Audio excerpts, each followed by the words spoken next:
¿cómo, cómo convertimos un terreno rústico, ¿no es cierto?, a, a una habilitación urbana? ¿Cómo le adjudicamos estas condiciones de habilitación, mejor dicho, ¿no?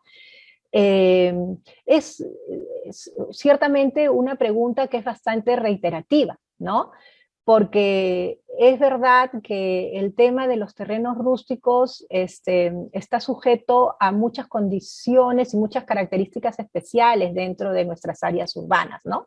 Inclusive tenemos terrenos rústicos que se encuentran ya dentro, ¿no?, de áreas urbanas consolidadas, pero que sin embargo no han seguido todo el proceso de habilitación urbana, por lo tanto no adquieren, no asumen todavía esa condición de terrenos urbanos, ¿no? Están todavía como islas rústicas en medio, ¿no?, de la ciudad, en medio del área urbana, rodeados de todo un contexto urbano, ¿no? Si bien es cierto que es verdad, nosotros planteamos de repente habilitaciones urbanas de una determinada dimensión que la vamos a conocer también porque hay una dimensión mínima, ¿no?, para el trabajo de las habilitaciones urbanas sobre lo que son terrenos rústicos, ¿no? En esta oportunidad es interesante detallar, ¿no?, lo que también se preocupa por detallar el reglamento, en el sentido de precisar que todo terreno rústico, ¿no?, aunque cuente con vías de acceso o inclusive infraestructura de servicios, ¿no?, lo que yo les comentaba, a veces están ya inclusive dentro de todo un contexto urbano consolidado, ¿no? Tienen agua, tienen desagüe, las vías, efectivamente, ¿no? Sin embargo, siguen teniendo su condición de tales, de rústicos. ¿Por qué? Porque necesariamente, ¿no?, para que puedan obtener la condición de terreno urbano, tienen que seguir el proceso de habilitación, ¿no? A menos, esto también es ¿no?, una salvaguarda, de repente una excepción, ¿no?, una posibilidad, a menos que estos terrenos rústicos hayan sido ya declarados habilitados de oficio, ¿no? Esta es una aclaración también muy importante que nos plantea el reglamento, en función probablemente al sinnúmero de casuísticas que hay, pues, ¿no?, a nivel nacional con estas situaciones. Eh, Otro aspecto importante también de base que debemos de tener en cuenta es que no todas las zonas, ¿no?, que tenemos en el territorio se pueden habilitar. Existen zonas que están prohibidas de habilitar, ¿no?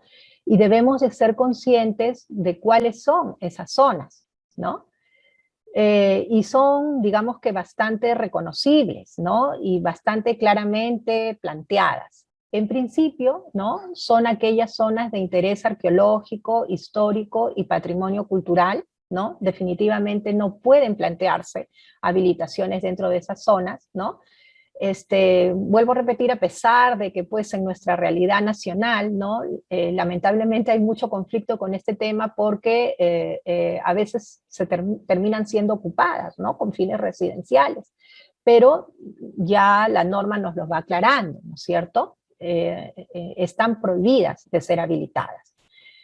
Otra zona también que no, digamos, no debemos de tomarla como sujeto de habilitación es aquellas zonas de protección ecológica, aquellas zonas de riesgo para la salud e integridad física de los pobladores, ¿no? Aquellas zonas de reservas nacionales, aquellas zonas que estén como áreas destinadas a equipamiento urbano y reservas para obras viales, tampoco, ¿no? Al contrario, debemos de salvaguardarlas porque también es otra de las grandes problemáticas que afrontan nuestras ciudades. Cada vez más perdemos nuestras áreas de equipamiento, perdemos nuestras áreas que han sido reservadas para ensanches de vías, porque lamentablemente, ¿no?, como se ven desocupadas, probablemente, lamentablemente, ¿no?, a veces se invaden bueno, o también a veces pretenden, ¿no?, ser sujetas o destinadas para estos fines de habilitación. Otras zonas importantes también que debemos de preservar y no habilitar son las riberas de ríos, lagos o mares, ¿no? Sobre todo aquellas en los que sus límites no se encuentren determinados por INRENA, por INDECI, ¿no? La Marina de Guerra del Perú o entidades competentes, ¿no? Las famosas fajas marginales, ¿no? También son áreas que no son factibles de ser habilitadas. Y finalmente también hay algunos terrenos, ¿no?, que presentan altas dificultades para la dotación de los servicios públicos, ¿no es cierto? De repente va a ser tal vez difícil, ¿no? O imposible poder, sobre todo, extender, ¿no?, el tema de lo que es el servicio del agua de repente, ¿no? Entonces también son tipos de terrenos, ¿no?, que de algún modo se exceptúan o son discutibles, ¿no?, en relación a su proceso de habilitación urbana, ¿no? Bueno, salvo que se empleen pues ya por cuenta misma del habilitador, eso es cierto, ¿no? Situaciones que aseguren justamente que se va a contar con todos los servicios básicos. Muy bien.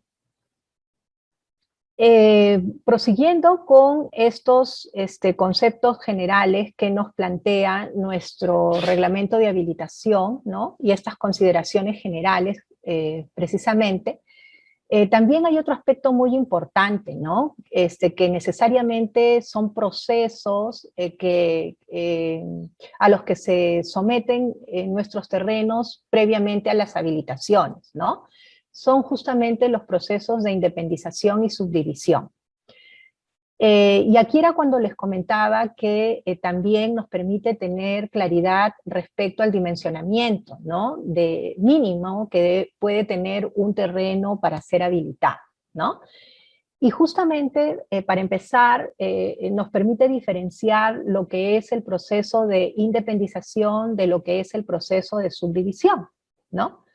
Entonces, en relación al proceso de independización, en principio, nos determina que la dimensión mínima de un predio rústico a independizar es de 1 hectárea, ¿no? Entonces, 1 hectárea es el área mínima, ¿no?, ciertamente, de la cual, o hacia la cual nosotros podemos aspirar, ¿no?, a independizar para poder después desarrollar una habilitación urbana. Luego, los predios rústicos a independizar con fines de habilitación urbana pueden encontrarse en 2 tipos de zonas, ¿no? En una ya se las adelanté, que son las áreas urbanas, ¿no? Efectivamente podemos encontrar también terrenos rústicos, ¿no?, con esa condición en áreas urbanas, pero también podrían estar ubicadas en áreas de expansión urbana, ¿no? Y sería importante también, de ser el caso, que estas áreas que están propensas a ser habilitadas cuenten con un planeamiento integral, ¿no? Cuenten con un planeamiento integral, porque como vamos a ver más adelante, el planeamiento integral nos asegura también ciertas condiciones básicas de conectividad, de articulación, de integración, ¿no?, hacia la trama urbana ya existente, hacia el núcleo urbano, que es justamente la ciudad.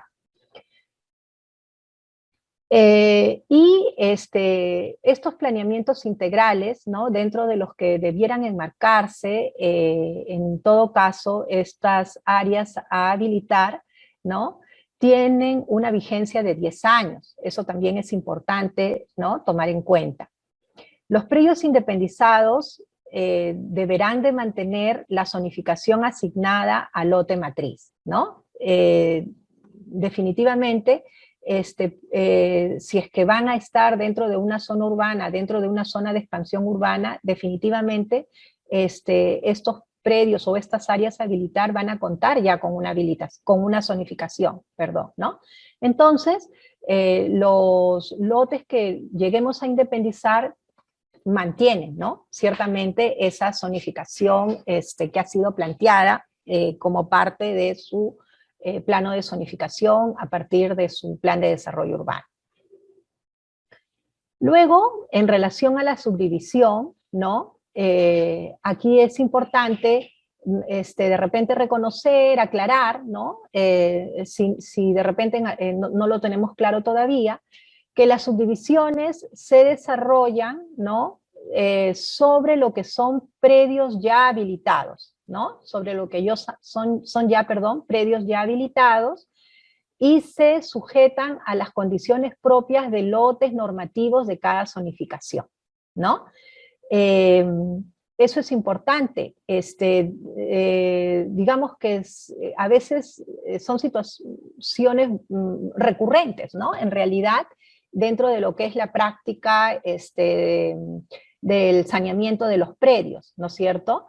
Entonces, muchas veces, a veces queremos subdividir nuestros terrenos, pero olvidamos que al estar en un área urbana, tenemos que cumplir también con determinada reglamentación, ¿no es cierto? Que es justamente la reglamentación de la zonificación. Y la reglamentación de la zonificación nos plantea no solamente usos que debemos respetar, ¿no? Sino nos plantea determinados parámetros, ¿no? Determinadas condiciones normativas que debemos cumplir más allá del uso. Uno de esos parámetros, una de esas condiciones normativas son el dimensionamiento de los terrenos, ¿no? De acuerdo a la zona donde estén ubicados. Entonces, yo tengo que tomar en cuenta, si quiero subdividir un terreno, en principio, si mi terreno cuenta con las dimensiones que me van a permitir hacer esa subdivisión, ¿no? Porque las unidades que queden subdivididas en ese terreno tienen que, digamos, cumplir con las dimensiones mínimas del lote normativo que para esa zonificación ha sido asignada como parte de la reglamentación urbana, ¿no? Entonces, eso es importante también tener en cuenta en este proceso de la subdivisión, ¿no? Y bastante diferencia en relación a la independización, ¿no? Mientras que en la independización yo lo puedo desarrollar inclusive y sobre todo si mis miras son proyectarme a un proceso de habilitación urbana en un área rústica, ¿no es cierto? En un área de repente rural, en una zona eriaza, ¿no? Que no necesariamente sea solamente una zona urbana, ¿no? Sino que también pudiese estar con la zonificación de expansión urbana y con una dimensión mínima de 1 hectárea. Mientras que en la subdivisión necesariamente estoy dentro de lo que es el área urbana, con un terreno ya habilitado, ¿no? Y las áreas que voy a subdividir necesariamente tienen que cumplir los parámetros mínimos normativos, ¿no? De mi lote normativo mínimo, ¿no? Las subdivisiones pueden desarrollarse o incluyen 2 tipos, ¿no? De subdivisiones. Aquellas que son subdivisiones sin obras, ¿no es cierto? Cuando yo puedo subdividir y esa subdivisión no necesariamente me requiere, ¿no? Que yo ejecute algún tipo de obra, ya sea vías, ni redes de servicios públicos, ¿no? Etcétera, porque evidentemente los lotes que yo voy a subdividir debo garantizarle también que cuenten con estas condiciones mínimas, ¿no es cierto? O también el otro tipo de subdivisión son subdivisiones con obras en las que pues necesariamente se requiere la ejecución ya sea de vías o de redes de servicios públicos justamente para asegurarle, ¿no? Estas condiciones básicas a los terrenos a subdividir. Muy bien. Ahora ingresamos sí a lo que es la norma GH020, ¿no? Que es una norma ya un poquito más específica y orientada básicamente al tema de las habilitaciones, ¿no? ¿Por qué? Porque nos va a hablar sobre lo que son los componentes de diseño urbano, ¿no es cierto? A tener en cuenta dentro de lo que son las habilitaciones urbanas.